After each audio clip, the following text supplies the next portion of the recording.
মাননীয় স্পিকার, কোরআন আয়াত ভুল বলা যাবে না। উনি বলছেন 53 নম্বর আয়াত, আসলে সূরার নাম্বার হচ্ছে 53, আয়াত নাম্বার হচ্ছে 39। আমাদের বন্ধুরা বলেছেন এই বাজেট একটা অস্বাভাবিক বাজেট, এত বড় বাজেট এই অল্প সময়ের মধ্যে কিভাবে এটা বাস্তবায়ন করা হবে। মাননীয় স্পিকার, আল্লাহ কোরআনে সূরা নাজমে বলেন,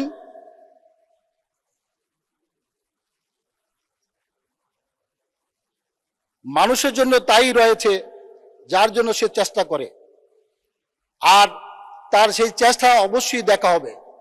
সূরা নাজম আয়াত নম্বর 53, 27 নম্বর পারা। মাননীয় স্পিকার, মাননীয় প্রধানমন্ত্রী, মাননীয় অর্থমন্ত্রী সহ বর্তমান সরকার বাংলাদেশের মানুষের ভাগ্য উন্নয়নের জন্য সর্বোচ্চ চেষ্টাটা করবে আর বরকত দিবে আল্লাহ। পয়েন্ট অফ অর্ডার, এটা কি ওনার বক্তব্যের উপরে কি বলেন? মাননীয় স্পিকার, আমাদের সম্মানিত হুইপ নুরুদ্দিন আহমেদ অপু বলেছেন সূরা নাজমের 53 নম্বর আয়াতে যে কথাটি বলেছেন বিষয়টি এমন নয়। সঠিক হচ্ছে 53 নম্বর সূরা নাজম 39 নম্বর আয়াত। আল্লাহ রাব্বুল আলামিন বলেছেন, ওয়ালাইসা লিল ইনসানা ইল্লা মা আসা, মানুষ যা চেষ্টা করে সেটাই সে পায়। উনি বলছেন 53 নম্বর আয়াত, আসলে সূরার নাম্বার হচ্ছে 53, আয়াত নাম্বার হচ্ছে 39। মাননীয় স্পিকার, আপনাকে ধন্যবাদ। বক্তব্য তো ঠিক আছে নাকি?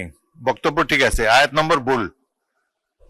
না, বক্তব্য ঠিক আছে, কিন্তু আয়াত নাম্বার, কোরআনের আয়াত তো ভুল বলা যাবে না। মাননীয় স্পিকার, কোরআন আয়াত ভুল বলা যাবে না। ধন্যবাদ, বসুন। মাননীয় সদস্যবৃন্দ, পরবর্তী বক্তা। আচ্ছা, নুরুদ্দিন অপু বলেন। একদম।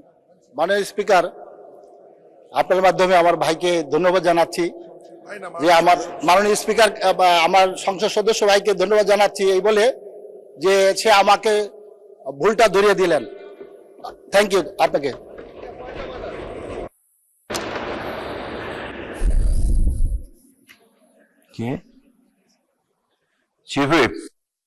মাননীয় স্পিকার, আমি আপনাকে বিনয়ের সাথে অনুরোধ করতে চাই এবং মাননীয় সকল সদস্যদের দৃষ্টি আকর্ষণ করতে চাই যে আজকের লাস্ট বক্তৃতা এবং আজকে শেষ করতে হবে, কাজে আপনি পয়েন্ট অফ অর্ডারটা যতখানি সম্ভব আমাদের অ্যাভয়েড করা খুবই জরুরি আজকের দিনের জন্য। আর যিনি তা করেছেন তাকে ধন্যবাদ, এবং ভবিষ্যতে যদি এরকম হয় তাহলে আমরা আজকে পয়েন্ট অফ অর্ডার না করি তাহলে আমাদের খুব অসুবিধা হবে, তাই আমরা শেষ করতে পারবো না 10:30টায়। ধন্যবাদ।